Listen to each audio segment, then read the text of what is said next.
The landscape of America teaches us just as much, if not more, than our history books. It displays who and what we choose to honor. It also shows who and what we choose to forget. But in a very similar way to our history books, they tell the stories through a colonizer's eye, a very Eurocentric viewpoint, which can leave non-Europeans feeling ostracized, confused, or dumbfounded. Well, recent disturbing news led me directly to the statue that we're going to see today. We're taking a trip to Dearborn, Michigan. Let's go.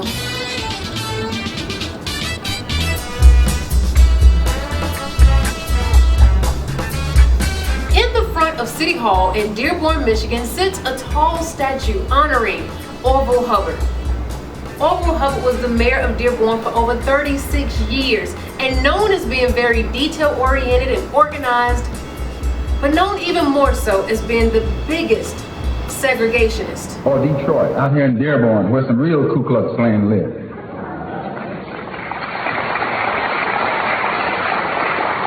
I know Dearborn, you know, I'm from Detroit. I used to live out here in Inkster. And you had to go through Dearborn to get to Inkster. Just like riding through Mississippi when you got to Dearborn. Dearborn was an all-white suburban town right outside of Detroit. And not white by circumstance, white by purpose and intent. See, the very idea of an all-white neighborhood has long been the symbol for prestige.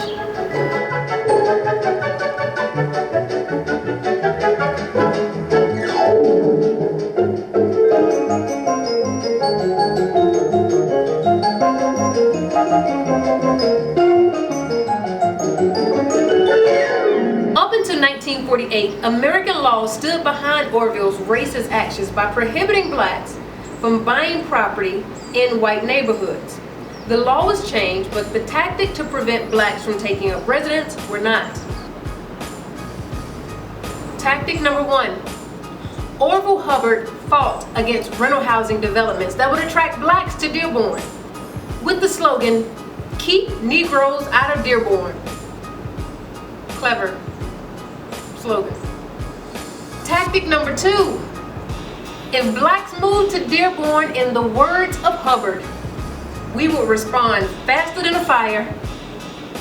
They would send the police and the firemen to their house constantly, especially at night, in response to troubling calls. And tactic number 3, although the law supposedly prohibited discrimination, Dearborn worked closely with lenders and realtors to make sure that they continued to keep blacks out. Even after Orville's death, the black population in Dearborn remained almost non-existent. And to further segregate, Dearborn residents voted yes to a resolution that would keep city parks off limits to non-residents. See, I'm not singling out Dearborn as if this was the only town that operated like this. There were hundreds of towns all across the U.S. Even beyond preventing blacks from taking up residency, they were not permitted in the town beyond sunset, thus gaining the name Sundown Towns. Some towns even went as far as posting a sign right outside their city limits stating, "Don't let the sun set on you here." Even black travelers not wanting trouble when passing through these towns was equipped with a handbook.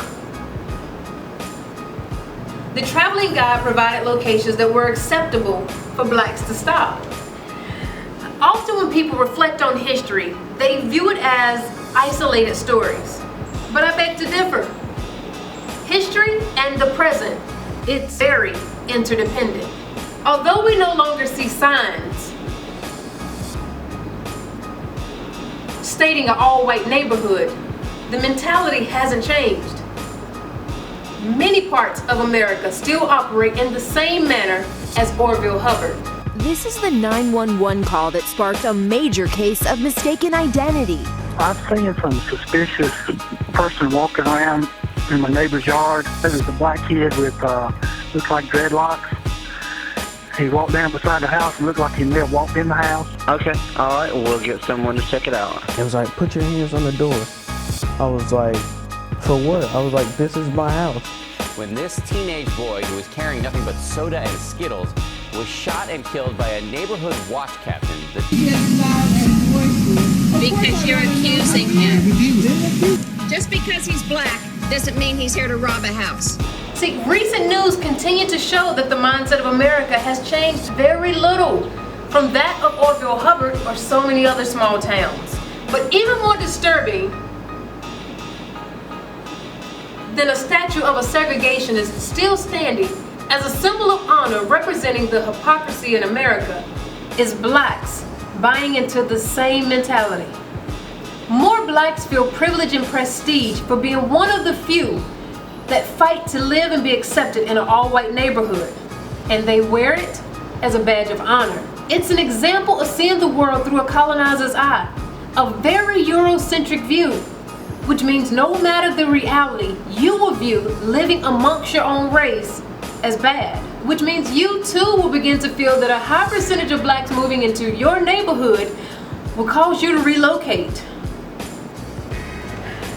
So although we can't yank this statue down, and we can't change the mentality of the towns that still operate in the same manner, we can change our mentality.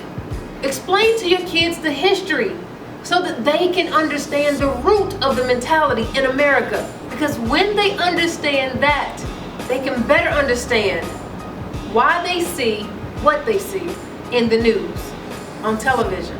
And as for the prestigious one with the badge of honor, I challenge you to simply rethink what you were taught. That's it. No matter where you move, no matter where you live, rethink what you were taught.